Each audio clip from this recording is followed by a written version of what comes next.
going to just go around the room, really, around the Zoom room. I'll start with Gregg. You can just introduce yourself and tell us what you do, Gregg.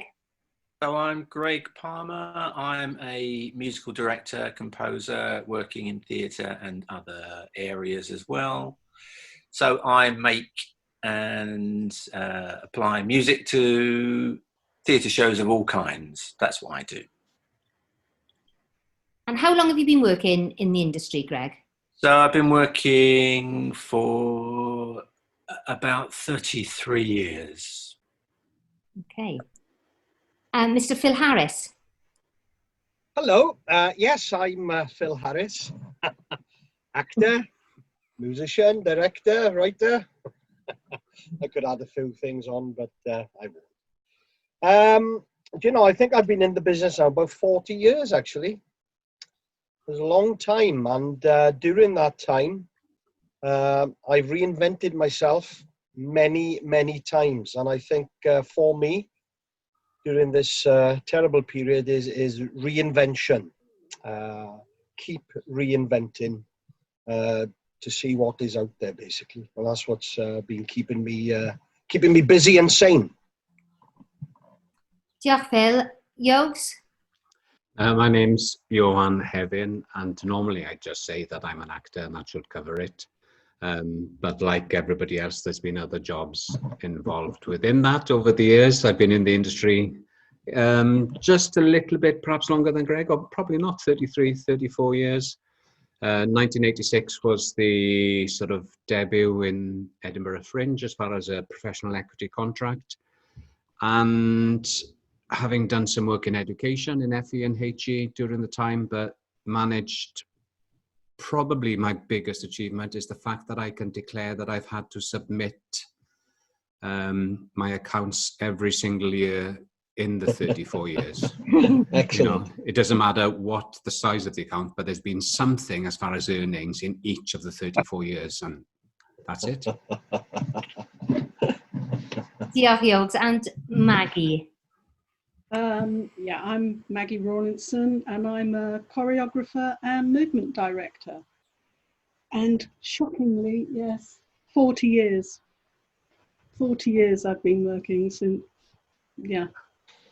Started off as a dancer, then moved on into assisting choreographers, and then became a choreographer in my own right. I started working mainly with dancers to begin with, and then was asked to work on a play and realised there was an awful lot of fun to be had working with actors, and then started to broaden my field into working with actor musicians as well. And so now I work with actors, actor musicians, opera singers, dancers, a broad spectrum of anybody who can move, basically, which is everybody. So in theatre and sometimes on TV and in film.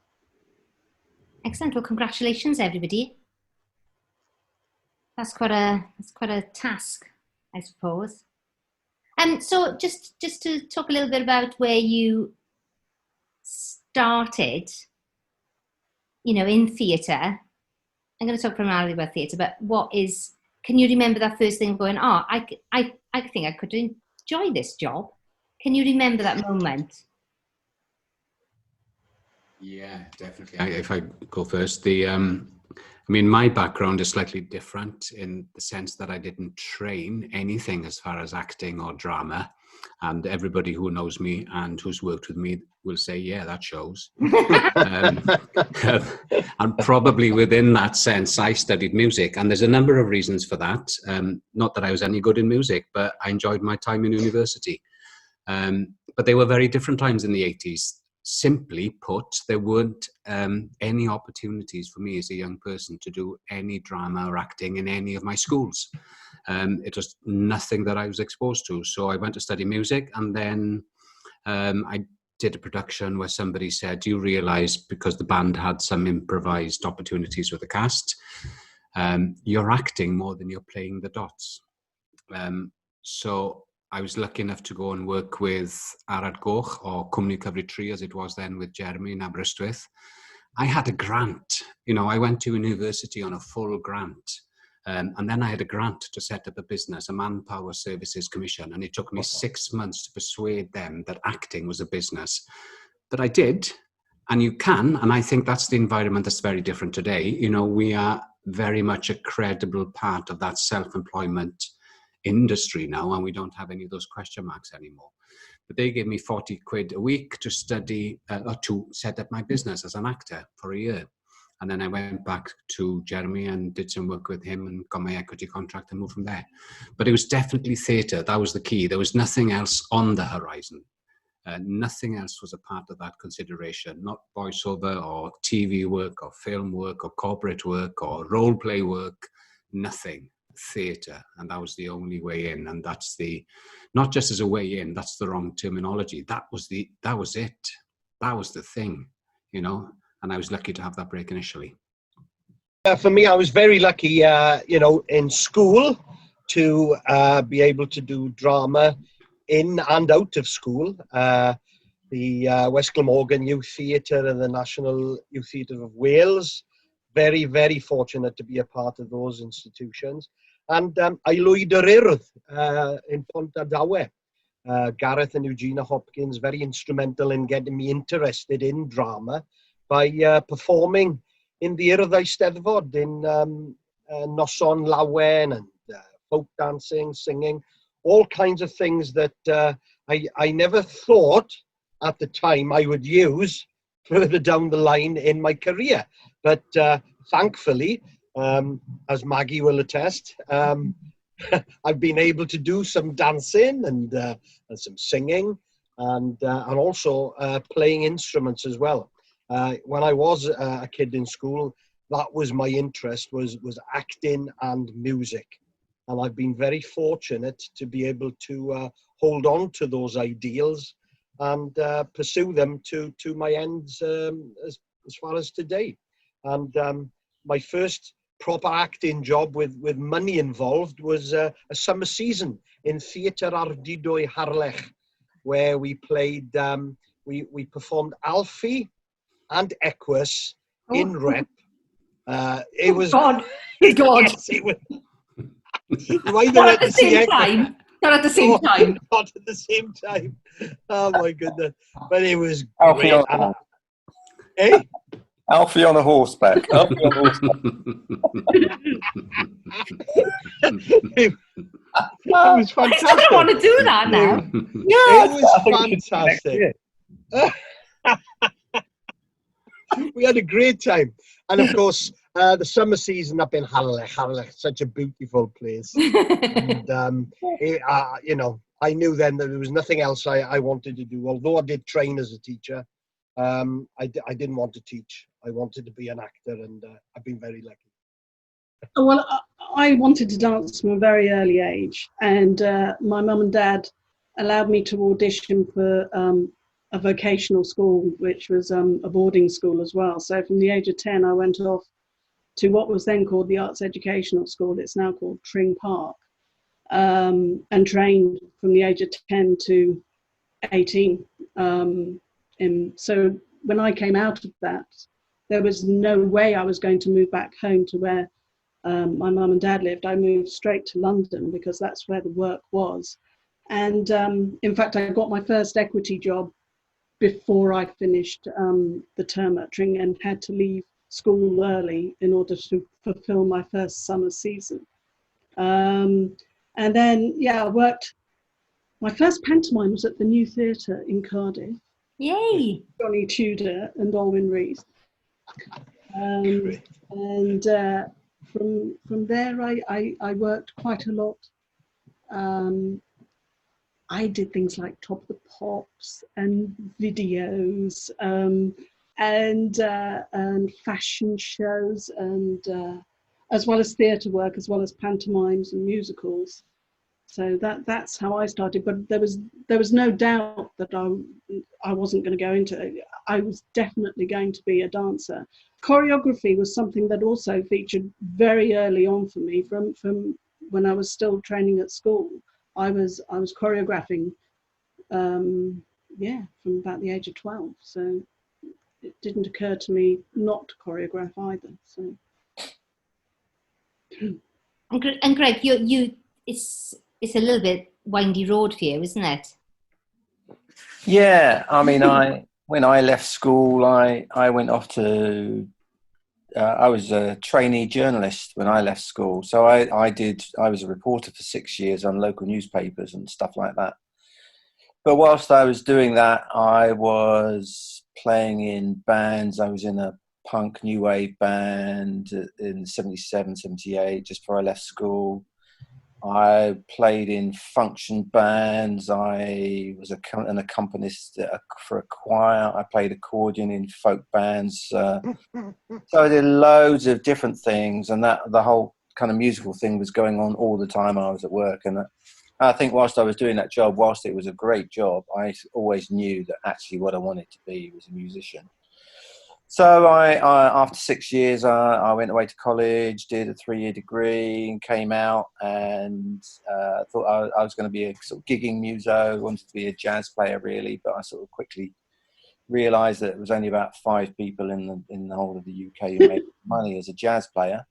So I branched out and did all sorts of things, and I ended up going to Edinburgh with a show that was being taken there by a drama teacher at my old college. So I went there, did that show, and it was picked up by the Everyman Theatre, and they ditched almost all of the cast. They ditched the script. They got a new script writer in, but they asked me to go with it. So obviously somebody thought, oh, he's okay, he can do the thing. So I had to find a way of doing all the other jobs that I would have gone back to. Then I was sort of teaching and doing stuff back at my old college, teaching jazz and blues and things like that. I went over to the Everyman at Liverpool for 9 weeks or something like that, and it was a crazy show. They, for 2 weeks we didn't have a script because it was being rewritten. So I spent the first week rehearsing a setting of the Latin Mass, which I had gone away and worked out on the first afternoon, just so that we had something to work with. And actually that was the best part of the entire show. The rest was pretty untogether.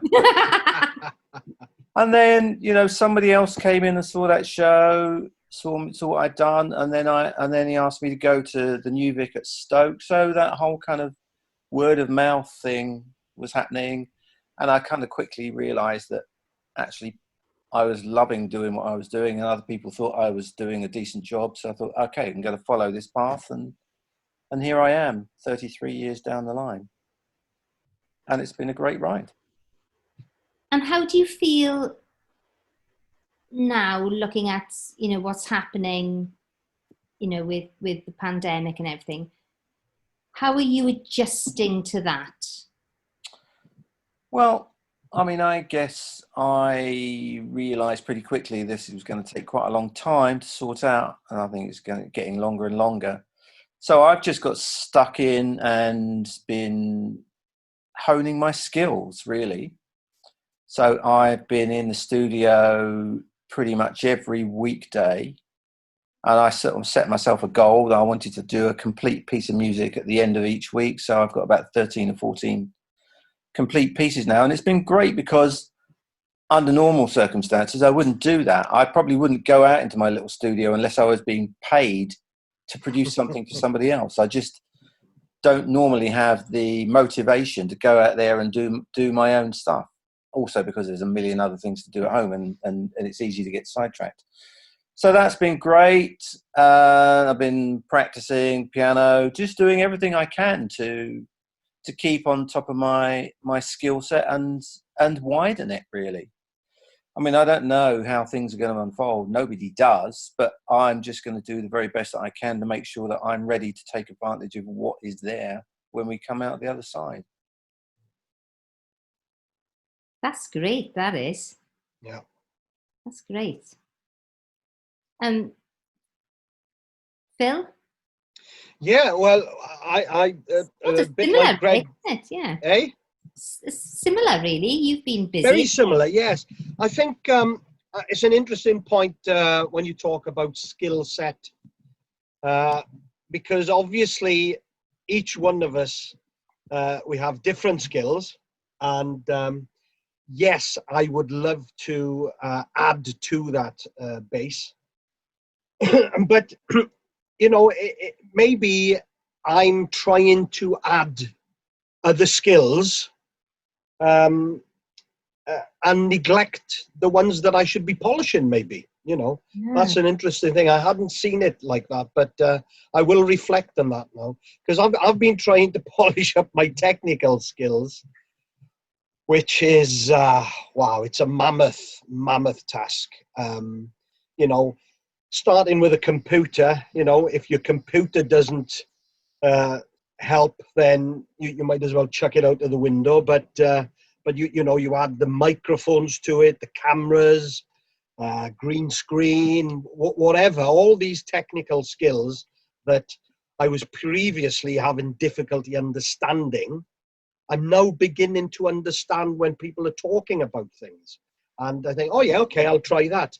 And looking at things, you know, looking at user manuals on Google, and just trying to make myself better technically. And that's been great.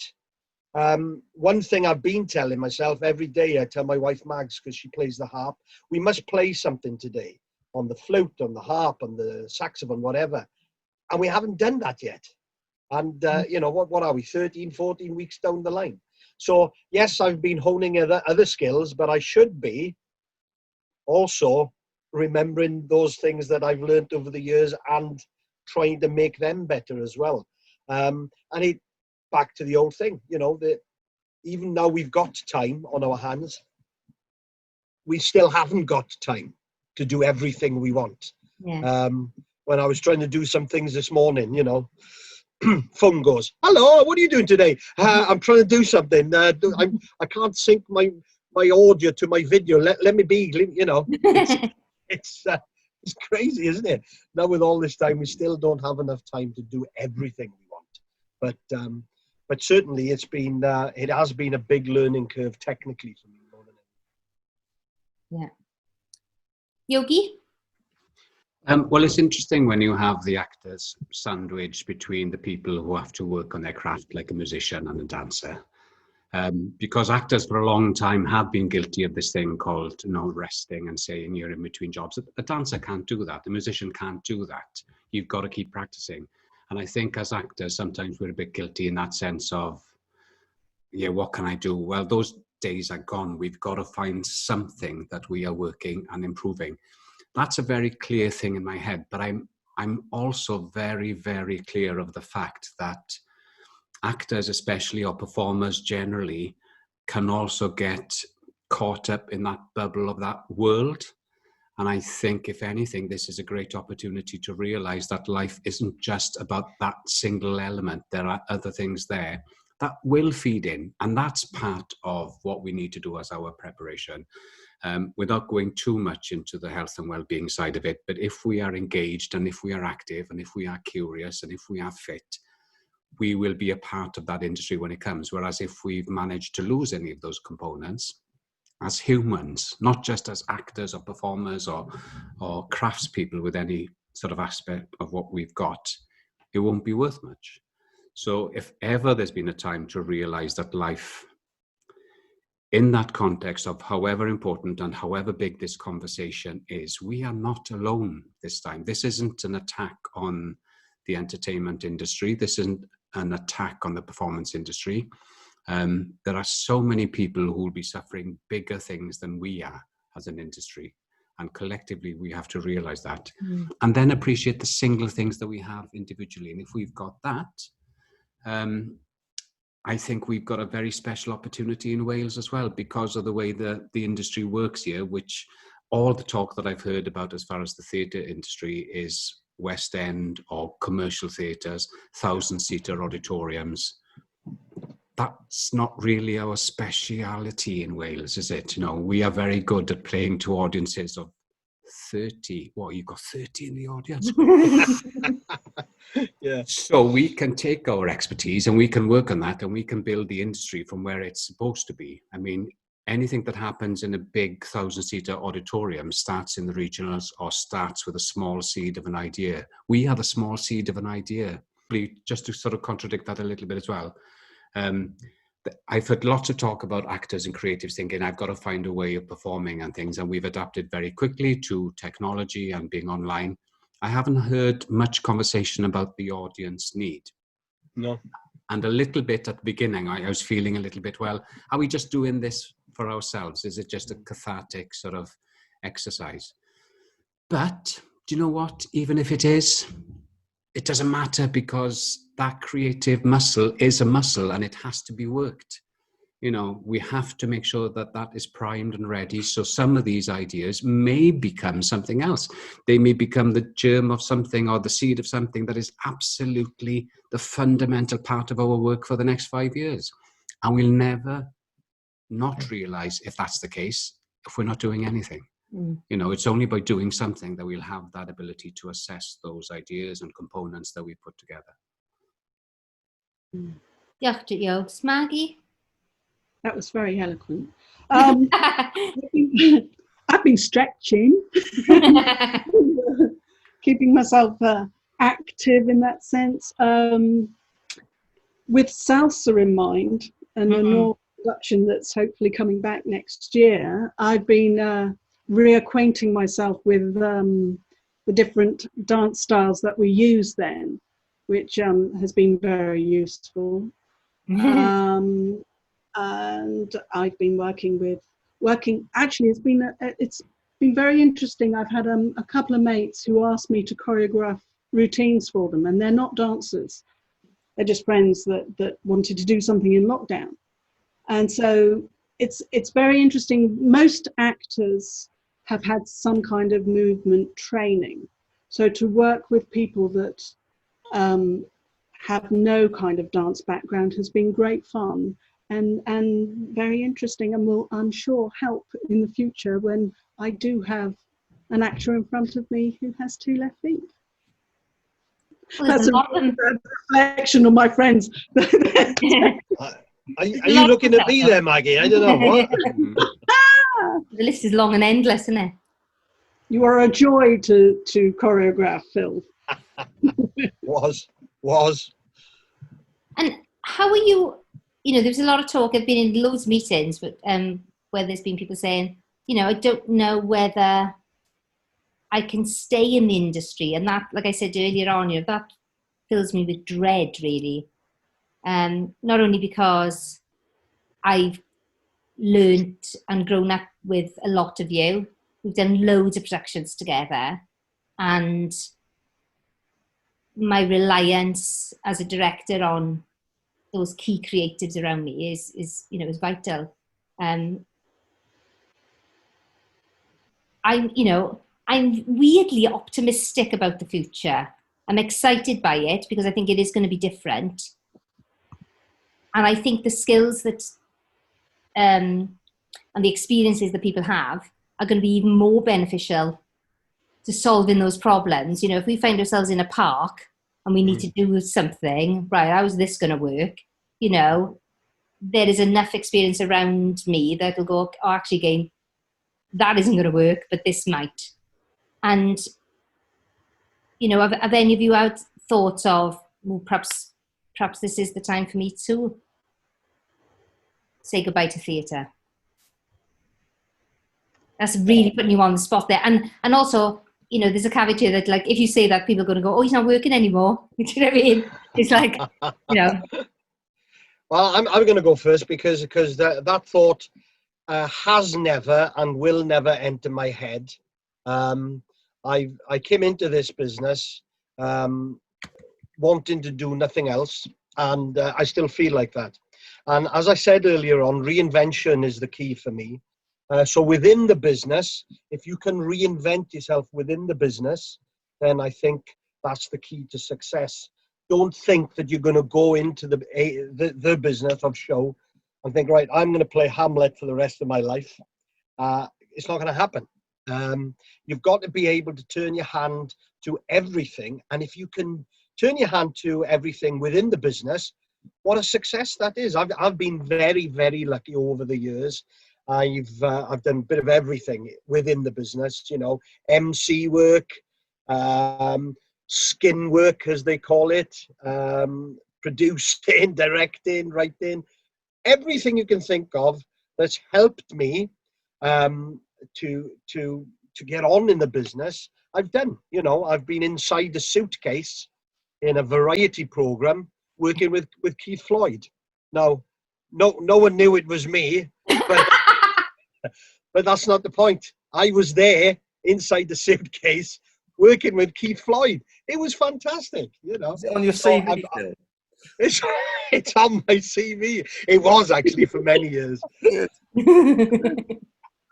So I was think, man. suitcase work and skin work, brilliant. Absolutely, yeah. And we know now, don't we? We know. So, anybody, You know, I'll do anything. any other thoughts on that from any of you, or? It's the massive question, isn't it? And you know, you put it so well, but I think I'm not like Phil. It did cross my mind because in that sense of, without getting political about it, we're not having the guidance to give us any planning as far as any strategy of opening theatres or having things going there. And it does make you think, you know, in that sense of what this year was going to be one of my best years theatrically as far as contracts I had lined up for work. Oh. All those are gone, and then you do question, you know, will they come back? Because I think in TV and film, we might think it's a postponement. In theatre, the 4 things that I was working on when we come back, you know, what is the world we are coming back to? It's changed. So does that mean that the product that we serve is going to be different? Well, in certain cases, yeah, it certainly is. We can't just come back and just pick up where we were. There's a process of change here that I think we are so far having a little understanding of it that we don't realize the full consequences of it. And that goes for so many aspects of society, because this isn't an October or a 2021 or a 2022 plan. This is something much bigger. And it did cross my mind, you know, and in that sense of when you've had a good run, and as Gregg said at the beginning, you know, I'm really chuffed with the work that I've done and the things that I've worked on and the things that I've achieved in life. And if I had to say that's it, I could look back with pride. But I'm also caught between that dilemma of everything that I've worked towards and thinking I've got the 20 best years of my life potentially ahead of me as far as the quality of the work. And then you've got that dilemma then, you know, retirement was never part of the plan, you know, and within this sort of work that we do, that's the beauty of it.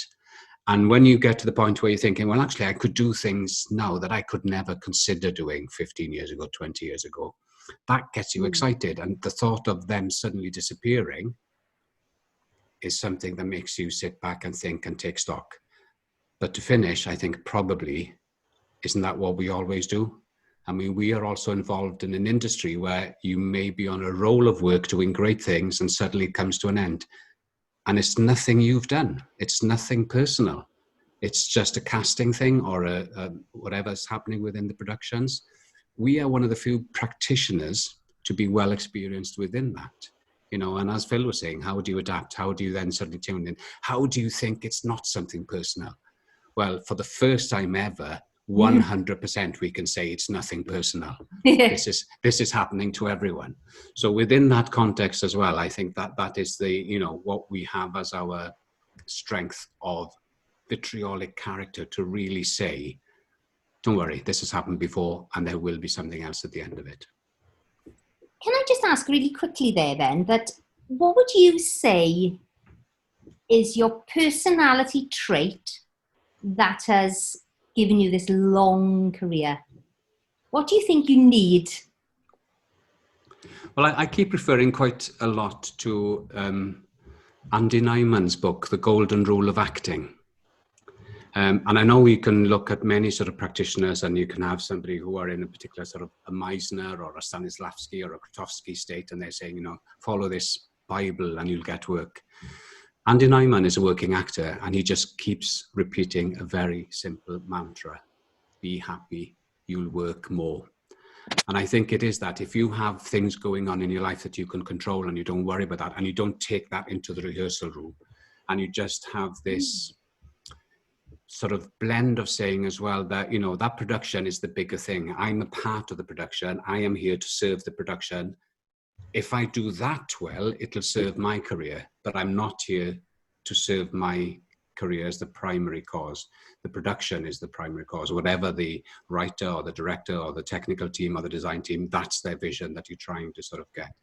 And I think it is right within that. And I think we've seen a big change in the industry over the last 30 years. That's my biggest change, is it can't accommodate egos anymore, you know, or unless there's a particular thing with a box office that they know it's worth a hit. Everyone else says, I want somebody here that I want to have in that rehearsal room. And I want that rehearsal room to be a nice place to work in with nice people. Absolutely, I would agree with that 100%. And also for me, I would say the phrase "a jack of all trades" is much frowned upon. But for me, I think it's something to look up to, because for me, I want to do my best, but I don't have to be the best. Ooh, nice. So I think what's important is that you strive to do the best that you can with what you've got, and not maybe try to overachieve or whatever. So for me, being a jack of all trades, I know my capabilities. I know I can't play everything that I want to play, but if I can try and do my best, then for me, that works. Oh, Greg, you're smiling at him there, Greg. He knows, Greg knows. Yeah, so it's great. It's great, Phil, isn't it? Yeah, I don't think not a character trait, but you know, I think it's something that we all have to do. You know, and we're doing it. We're adapting ourselves, you know, and what we do to the situation, and that's what we do with every job we're offered. I think, you know, somebody calls you and says, "Oh, I want to do a musical that's it's set in the Transylvanian mountains or something like that. You want to use Romanian folk songs," and somebody will say, "Well, do you know anything about that?" And you say, "Yeah, of course I do."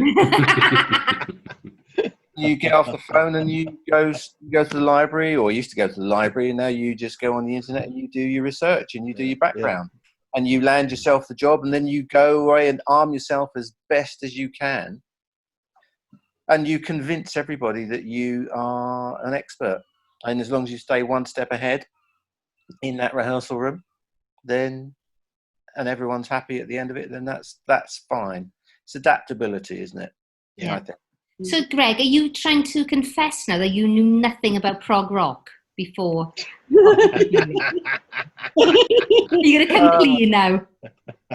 No, I did. Unfortunately, I did know quite a lot about it. But there have been a number of other projects where that's been the case. You know, somebody said, you know, I'm going to do this thing. You know, do you fancy doing it? Do you know anything about it? And I said, yeah, of course I do. And you run away, and you make sure you know your stuff when you get back. Yeah. It's precisely that. It was the best advice I was ever given by another choreographer. Don't say no, because you can go away. You know, you are one step ahead of any actor because you know how to dance. Yeah. If you have to learn how to do, you know, a specific dance and you've not done it before, go away and research it, because by the time you're in a rehearsal room, you will know your stuff way more than anybody else in there. So. Yeah. And you're only going to get you're only going to get found out if there's somebody in the cast who does actually know. But and great, you're your best friend. It's great to that's right. You just have to blag your way around it. Oh, that's been really. I know we didn't touch upon wages, but how do you actually? Let's just do it really quickly. How do you feel if there was a structure, a salary scale for the amount of years that you've worked in the business? Has anybody ever come across anything like that before? Yeah. Well, yeah. Go on, Mags. Well, I work with equity a lot for quite some time on structuring contracts for choreographers, and it was with just getting basic rights in place for young choreographers that were just entering the profession to make sure that they were looked after and weren't taken for a ride. And we always made it very clear that these were not the people that had possibly been in the profession for 30, 40 years. They were there as a baseline that hopefully would mean that you would negotiate. Basically, you would have an agent that would negotiate for you, or you could do it yourself. But there was a line at which you wouldn't go under, rather than. The most depressing thing for me is to discover with my self-employed grant, the 80% that I am receiving. I'm thinking, God, I do this because I really, really enjoy it. You know, that's because I'm financially, I don't make a huge amount of money. I make enough, but I don't make a huge amount of money. But I have quality of life because I end up in rehearsal rooms with you guys and enjoy myself. So yeah. Definitely. And you know, I've been in companies over the years where they've structured it so that the principal actors are getting more than the peripheral actors, if you like, and also the experienced actors are getting more. At the end of the day, if you are offered something and you want to do the job, you will do that job regardless. But it's nice to be considered, your experience to be considered, and that's lovely. But if you really want to do the job, you will do it regardless. Okie dokie. Well, that's been brilliant. I've learned loads today. I'm going to get that Andy Nyman book. It's great. That sounds really good. And on Gregg's point, he says in the coffee, he's got a red badge, over 1 million copies sold. And then it says underneath, this is a lie. Because he printed that in the first edition. You know. but that's the bluff. That's the thing to go for, isn't it?